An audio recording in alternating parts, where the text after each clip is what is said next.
How to buy stocks on Charles Schwab.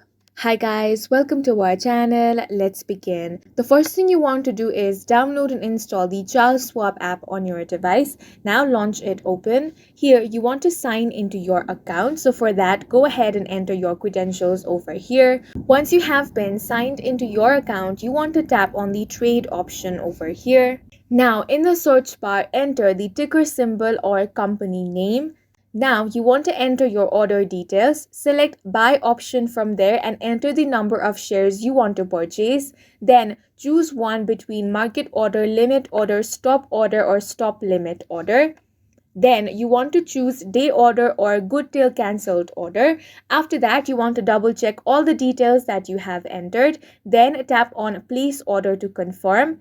Now you can monitor your investment from the orders section, and that's it for this video. If you found it helpful, please make sure to hit the like button and subscribe for more videos like this.